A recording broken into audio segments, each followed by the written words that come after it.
আসসালামু আলাইকুম। সবাই কেমন আছেন? আশা করি সবাই ভালো আছেন। আজ আপনাদের জন্য নিয়ে এসেছি গল্পের অন্তিম পর্ব। আশা করি গল্পটি আপনাদের ভালো লাগবে। তাহলে চলুন শুরু করা যাক। হঠাৎ মুখের উপর পানির ছিটা পড়তেই আমার ঘুম ভেঙে গেল। ঘুম ঘুম ভাব নিয়ে চোখ খুলে মুখের সামনে ফাতেমাকে দেখে তো আমার চক্ষু চড়ক কাজ। সেকেন্ডের মধ্যেই চোখের ঘুম উধাও হয়ে গেল। আমি ভুরু কুঁচকে চোখ ছোট ছোট করে ওর মুখের দিকে তাকিয়ে রইলাম। আসলে ফাতেমা আমার মুখের খুব কাছে এসে, কাছে মতলব একদম আমার নাকের সাথে নাক লাগিয়ে চোখ বন্ধ করে কান্না করছে। ওর এক হাত আমার চুলে বিলি কাটছে আর অন্য হাতে আমার ব্যান্ডেজ করা হাতে হাত বুলোচ্ছে। আসলে যেটাকে আমি পানির ছিটা মনে করেছিলাম সেটা ওর চোখের পানি ছিল, যেটা আমার মুখে পড়েছিল। সব তো ঠিক আছে, কিন্তু ও কান্না করছে কেন? আমি তো ওকে কাল থেকে এ পর্যন্ত কিছু বলিনি। তাহলে এমন পরিস্থিতিতে ইচ্ছে করছে ওকে বুকের সাথে জড়িয়ে ধরে সান্ত্বনা দেই, কিন্তু না, এত সহজে ওর কাছে হার মানলে চলবে না। কালকের কথাগুলোর শোধ আমি তো ওর থেকে নেব। ওকে মারধর করে বা ওকে বকাঝোকা করে নয়, অন্য কৌশলে আমি ওকে বোঝাবো যে আমি রেগে গেলে কি কি করতে পারি, আর মন থেকে কাউকে ভালোবাসলে তার জন্য কি করতে পারি। আমি মুখে রাগী ভাব নিয়ে কণ্ঠ গভীর করে বললাম, কি ব্যাপার, কি হয়েছে? এভাবে মুখের উপর ঝুঁকে কান্না করছো কেন? আর সকাল সকাল এত কান্নাকাটি করার কি আছে?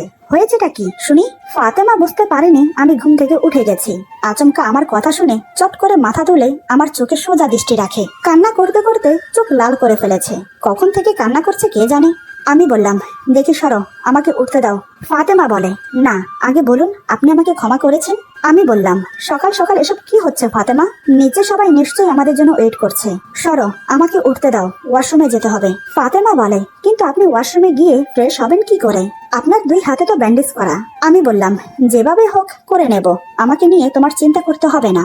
এই বলে আমি উঠে ওয়াশরুমে চলে গেলাম। প্রায় বেশ কিছুক্ষণ পর ফ্রেশ হয়ে বেরিয়ে এলাম, কিন্তু আমার দুই হাতের ব্যান্ডেজ ভিজে গেছে, তাই সেটা খুলে ফেলে দিলাম। নতুন করে ব্যান্ডেজ করতে গেলেই ফাতেমা চাইলো ব্যান্ডেজ করে দিতে, কিন্তু আমি তাকে দিলাম না করতে।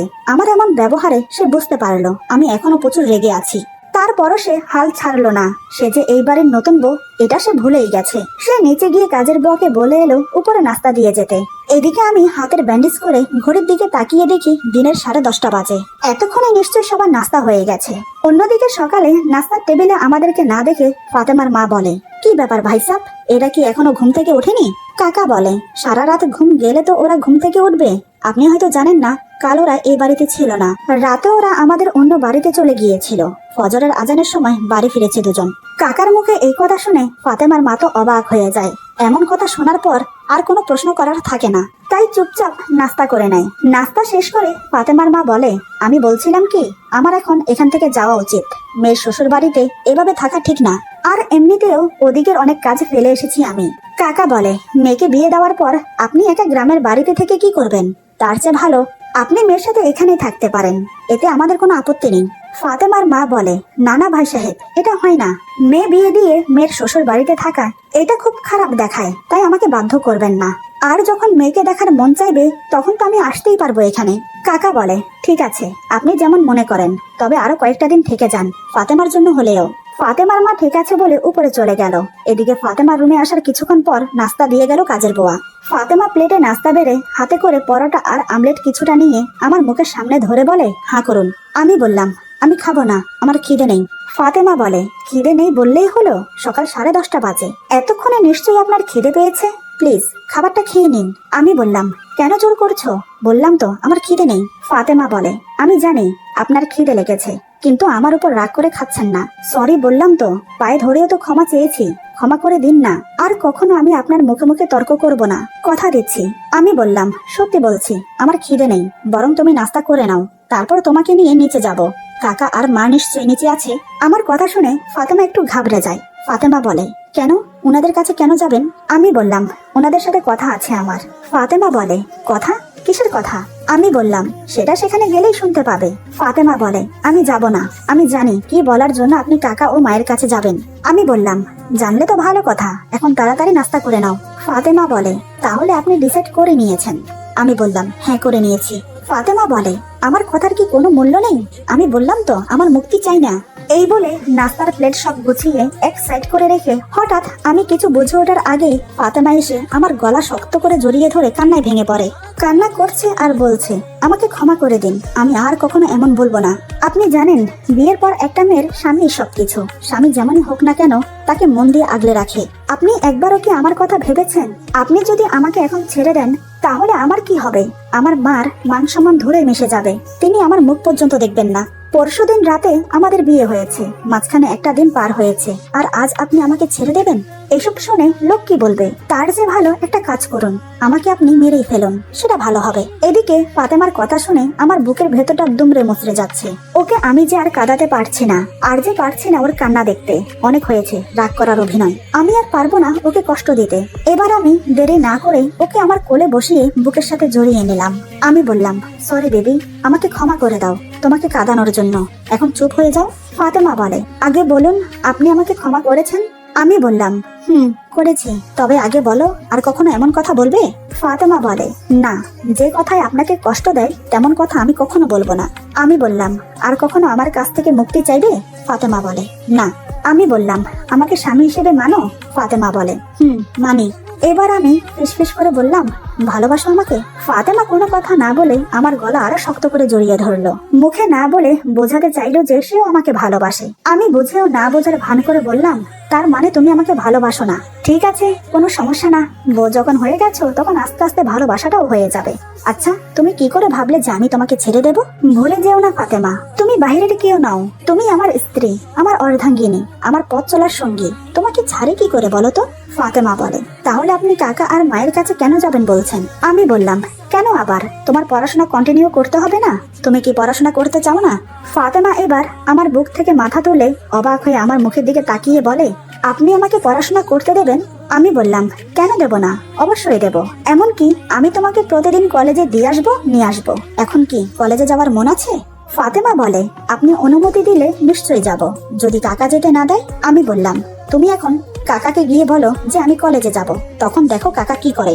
ফাতেমা বলে, বলবো? আমি বললাম, বলো। ফাতেমা বলে, থাক, এখন না, পরে বলবো। এই বলে সে আবার আমার বুকে মাথা রাখে। একটু রাগ দেখানো অভিনয় করে ওকে যে এত তাড়াতাড়ি কাবু করে ফেলতে পারবো ভাবতেই পারিনি। মানুষের আসলে সত্যিই বলে যে গ্রামের মেয়েরা খুবই সরল সোজা হয়। আমি তো আমার ফাতেমাকে না দেখলে কখনো বুঝতেই পারতাম না। আমি ওর মাথায় একটা চুমু দিয়ে বললাম, এই, তোমার খিদে পাইনি? ফাতেমা বলে, পেয়েছে তো। আমি বললাম, আমারও খুব খিদে পেয়েছে, আমাকে খাইয়ে দেবে না? ফাতেমা এবার আমার কোল থেকে নেমে গিয়ে বলে, হ্যাঁ, খাইয়ে দেব। আমি এবার আমার হাত দেখিয়ে ফাতেমাকে বললাম, নিজের হাতকে নিজে আঘাত করে ভালোই উপকার হলো, কি বলো? ফাতেমা বলে, ভালো উপকার হলো মানে কি বলতে চাইছেন? আমি বললাম, এই যে আমি হাতে ব্যথা না পেলে তুমি কি আমাকে খাইয়ে দিতে? ফাতেমা বলে, হাতে ব্যথা না পেলেও আমি আপনাকে খাইয়ে দিতাম, শুধু মুখ ফুটে একবার বলতেন, তাহলে দেখতেন। কেন শুধু শুধু এমনটা করতে গেলেন গতকাল রাতে? আর কখনো এমন কিছু করবেন না, তাহলে কিন্তু এর ফল ভালো হবে না।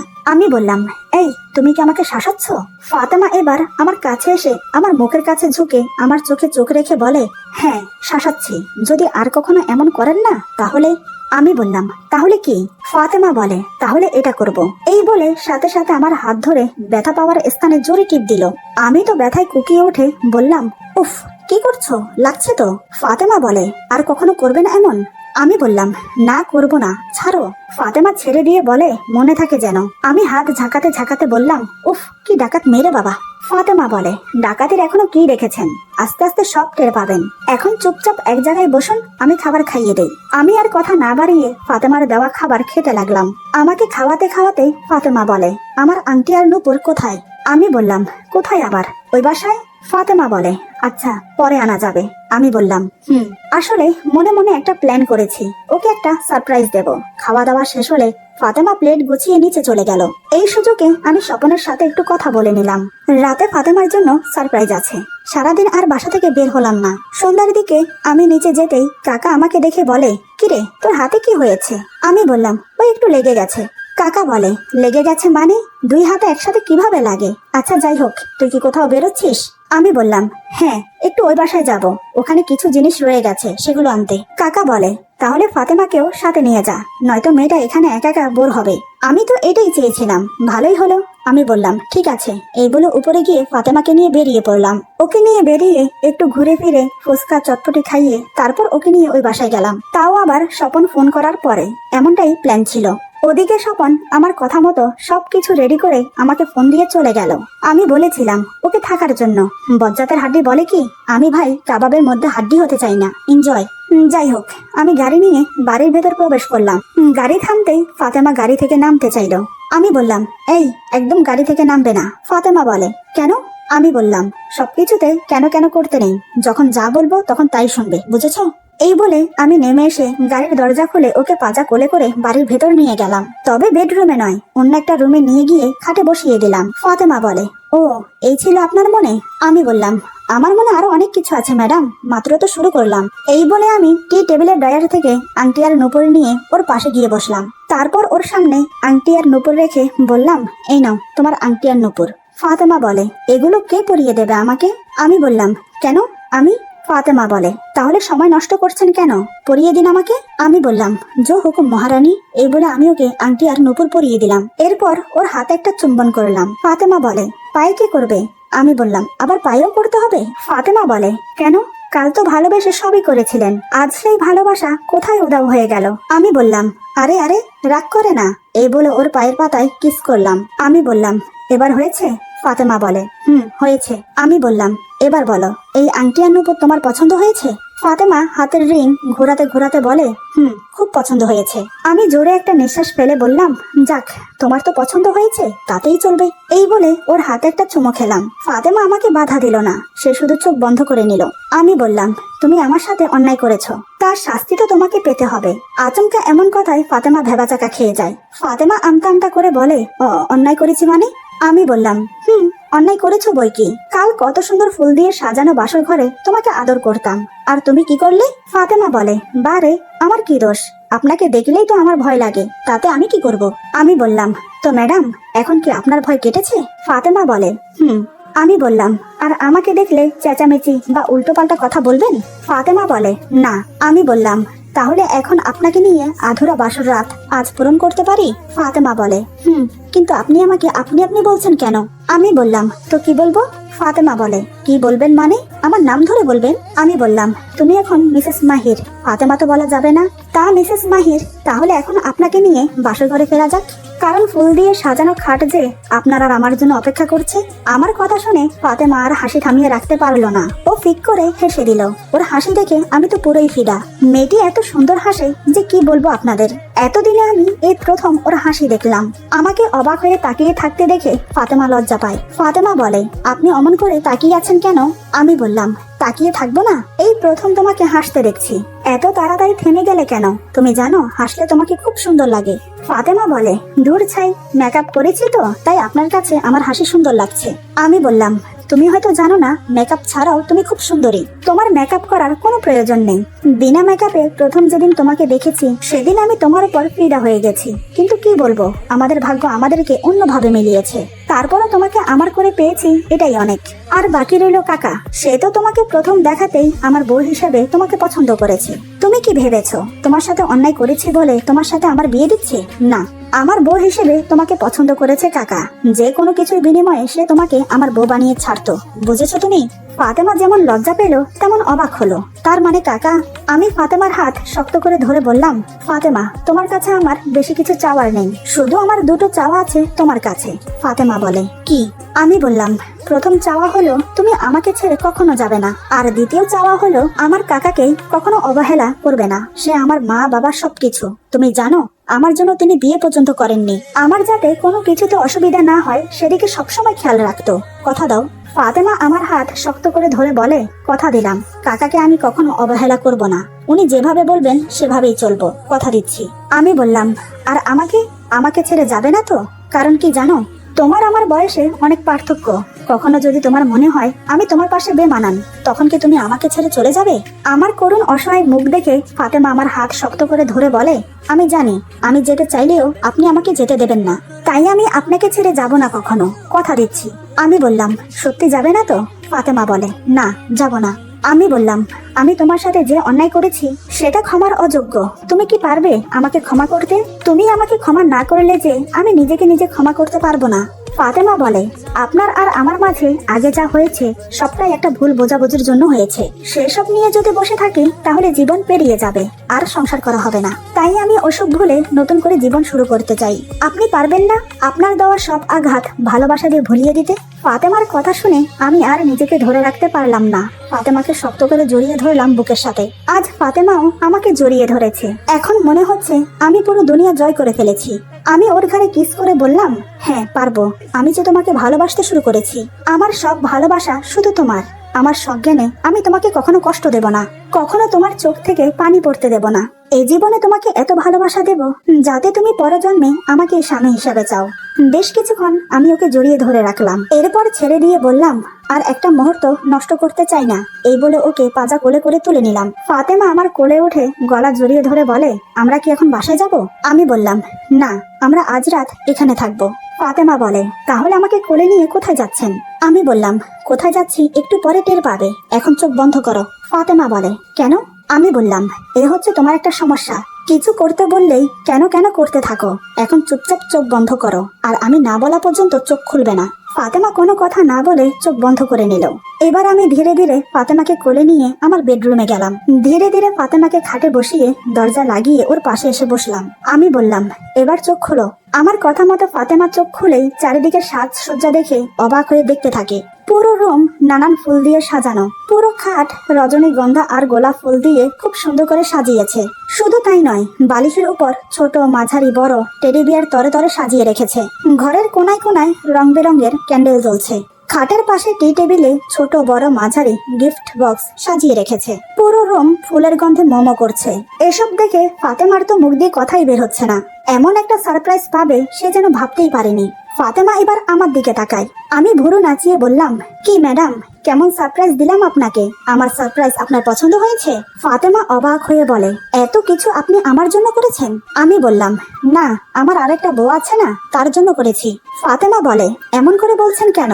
বলুন না এসব আমার জন্য করেছেন। আমি এবার ওকে আমার কাছে টেনে নিয়ে ওর চুলে বিলি কাটতে কাটতে বললাম, তোমার জন্য করেছি। তুমি যে আমার প্রথম ও শেষ ভালোবাসা। তোমার জন্য করব না তো কার জন্য করব বলো? ফাতেমা বলে, সত্যি আমি খুব লাকি, ভাগ্য করে আপনার মতো স্বামী পেয়েছি। তবে এমন সারপ্রাইজ আমার কিন্তু প্রত্যেক বছর চাই, আমাদের বিবাহ বার্ষিকীতে। আমি ওর কপালে আলতো একটা চুমু খেয়ে বললাম, তুমি চাইলে প্রত্যেক বছর না, প্রত্যেকটা দিন এমন সারপ্রাইজ দিতে প্রস্তুত আমি। তুমি শুধু একবার মুখ ফুটে বলো যে আমার প্রত্যেক দিন চাই। ফাতেমা বলে, না না, বছরে একবার হলেও হবে। আমি বললাম, তুমি যা বলবে তাই হবে। এখন চলো ফটাফট 2 রাকাত নফল নামাজ পড়ে নেই, কাল তো পড়তে পারিনি। ফাতেমা বলে, ঠিক আছে চলুন, কিন্তু আপনি অজু করবেন কি করে? আপনার হাতে তো ব্যান্ডেজ করা। আমি বললাম, কোনো সমস্যা না, আমি খুলে অজু করে নেব, পরে তুমি না হয় ব্যান্ডেজ করে দিও। এই বলে আমরা দুজন অজু করে এসে 2 রাকাত নফল নামাজ পড়ে নিলাম। মোনাজাত শেষ করে আমি ফাতেমার কপালে গভীর একটা চুম্বন খেলাম। আমি বললাম, মোনাজাতে কি চেয়েছো? ফাতেমা বলে, কি চাইবো আর, আমার জীবনের সাথে আপনি জুড়ে গেছেন, তাই আপনাকেই ইহকাল আর পরকালের জন্য চাইলাম। মোনাজাতে আপনি কি চেয়েছেন? আমি বললাম, আমি তো আল্লাহর কাছে চেয়েছি আল্লাহ আমাকে যেন 1 দর্জন বাচ্চা দেয়। ফাতেমা বলে, কি 1 দর্জন বাচ্চা চেয়েছেন আপনি? আমি তো ভেবেছিলাম আমাকে চেয়েছেন। আমি এবার ওর গলা জড়িয়ে ধরে বললাম, আরে পাগলি, আমি তোমাকেই চেয়েছি। তুমি আমার জীবনে থাকলে 1 দর্জন বাচ্চা কোনো ব্যাপার না, ও এমনি হয়ে যাবে। কিন্তু প্রিয়, এখন যে সেটা সম্ভব না, কারণ তোমার এখনো 18 বছর পূরণ হয়নি। তোমার 18 বছর পূরণ হওয়া পর্যন্ত আমাকে ধৈর্য ধরে থাকতে হবে। আমি জানি না কতদিন আমি নিজেকে ধরে রাখতে পারবো। আচ্ছা, আর কয় মাস বাকি আছে বলো তো? ফাতেমা বলে, বেশি না, আর মাত্র 1 মাস 12 দিন বাকি আছে। আমি বললাম, তুমি ভালো না, মিথ্যেও তো বলতে পারতে যে আর 2 দিন বাকি আছে। 1 মাস 12 দিন আমি কি করে থাকবো? ফাতেমা বলে, আগে যেভাবে ছিলেন। আমি বললাম, আগে তো তুমি ছিলে না, তাই থাকতে পেরেছি, কিন্তু এখন তো তুমি আমার সাথেই আছো, তাহলে নিজেকে কি করে আটকাবো? হঠাৎ ফাতেমা মুখ ফসকে বলে ফেলে, 1 মাস 12 দিনে কি আসে যায়? এই সামান্য কয়টা দিন কোনো মানেই রাখে না। আমি এখন প্রাপ্তবয়স্ক, তাই আমার কোনো সমস্যা হবে বলে আমার মনে হয় না। কথাগুলো বলে নিজেই লজ্জায় পড়ে যায়। জিভ কেটে চোখ বন্ধ করে মনে মনে বলে, ইস, কি বলতে গিয়ে কি বলে ফেললাম। লজ্জায় লাল হয়ে গেছে ফাতেমা। আমি তো ফাতেমার কথা শুনে মহা খুশি। তাহলে আজ আমার বাসর ঘর বৃথা যাবে না। আজ আমি ওকে পরিপূর্ণ করে নিজের করে পাবো। আলিঙ্গন মুক্ত করে ওর মুখের দিকে তাকিয়ে দেখি ফাতেমার মুখ লজ্জায় লাল হয়ে গেছে। আমি বললাম, এই তুমি কি বললে এখন? আরেকবার বলো না। ফাতেমা আমার বুকে মুখ লুকিয়ে বলে, আমি কিছু বলিনি, কিছু জানি না। আমি বললাম, কিছু জানি না বললেই হলো? একটু আগেই তো তুমি বললে তুমি এখন প্রাপ্তবয়স্ী, তাই তোমার কোনো সমস্যা হবে বলে তোমার মনে হয় না। এই বলো না, তোমাকে আদর করতে দেবে? ব্যাস একবার হ্যাঁ বলো, আর কিছু বলতে হবে না। দেখো আমার ধৈর্যের বাঁধ ভেঙে যাচ্ছে, প্লিজ একবার হ্যাঁ বলো। এই ফাতেমা বলো না, প্লিজ একবার বলো। ফাতেমা লজ্জায় আমাকে শক্ত করে জড়িয়ে ধরে রেখেছে, কোনো কিছু বলছেও না, মুখও দেখাচ্ছে না। আমি আবার বললাম, দেখো ভালো হচ্ছে না কিন্তু, আমি কিন্তু সত্যি সত্যি তোমাকে এখন আদর করতে শুরু করে দেব, তখন কিন্তু তুমি কিছু বলতে পারবে না। কি হলো বলো? কিন্তু না, ফাতেমা কোনো কথাই বলছে না। বুঝতে পারলাম সে রাজি, তার নীরবতা, তার লজ্জা আমাকে তাই জানান দিচ্ছে। এবার আমার আর তর সইছে না। আমি ফাতেমাকে ধীরে ধীরে বিছানায় শুয়ে দিলাম। সে এখনো আমার বুকে মুখ লুকিয়ে আছে। হাতের পাশে লাইটের সুইচ ছিল, লাইট বন্ধ করে ডিম লাইট জ্বালিয়ে দিলাম। নীল রঙের ডিম লাইটের আলোয় পুরো ঘরে নীল আভা ছড়িয়ে পড়েছে। আমি ফাতেমার কানের কাছে ফিসফিস করে বললাম, এইভাবে আর লজ্জা পেও না। আজ তোমার লজ্জা আমি হরণ করব, কারণ তোমার এই লজ্জা আমাকে আরো আকৃষ্ট করছে তোমার প্রতি। তোমাকে আজ আমি এত ভালোবাসা দেব যা তুমি কখনোই ভুলতে পারবে না। তবে আজ এই ফুলসজ্জা রাত যে এত সুখময় হবে আমি ভাবতে পারিনি। সব তোমার জন্য হচ্ছে। তোমাকে ধন্যবাদ দিয়ে আমি ছোট করব না। আজ আমার ভালোবাসা দিয়ে তোমাকে বুঝিয়ে দেব আমি তোমাকে কতটা ভালোবাসি। এই বলে ওর বুকে জড়িয়ে রাখা ওড়না খুলে খাটের নিচে ফেলে দিলাম। ফাতেমা এখনো চোখ বন্ধ করে আছে। আমি ওর বন্ধ চোখের দিকে তাকিয়ে ওর বুকে হাত রাখলাম। এক পা ওর পায়ের উপর তুলে ওর কপালে, গালে, চোখে চুমু খেতে লাগলাম। ওর গোলাপি ঠোঁটে আলতো করে চুমু খেয়ে ঠোঁট জোড়া মুখের ভেতর পুরে নিলাম। এদিকে আমি ওর ঠোঁটে কিস করছি, অন্যদিকে আমার হাত ধীরে ধীরে ওর কামিজের ভেতর প্রবেশ করে ওর বুকে আবার স্পর্শ করলো। বেশ কিছুক্ষণ পর ধীরে ধীরে ওর কামিজ খুলে দিতেই ফাতেমা আমাকে জড়িয়ে ধরলো। ওর অর্ধনগ্ন শরীরের স্পর্শে আমি আর নিজেকে ধরে রাখতে পারলাম না। নিজের টি শার্ট খুলে উন্মুক্ত বুকে ফাতেমাকে জড়িয়ে ধরলাম। সে এক পরম তৃপ্তিময় সুখ অনুভব করলাম। দুই হাতে ওকে জড়িয়ে ধরে ওর ঘাড়ে, গলায় কিস করতে লাগলাম। যখন সঙ্গমের জন্য প্রস্তুতি নিলাম তখন ফাতেমা বাধা দেওয়ার চেষ্টা করলো। তখন থামতে বললেও থামার মতো অবস্থায় ছিলাম না আমি, তাই জোর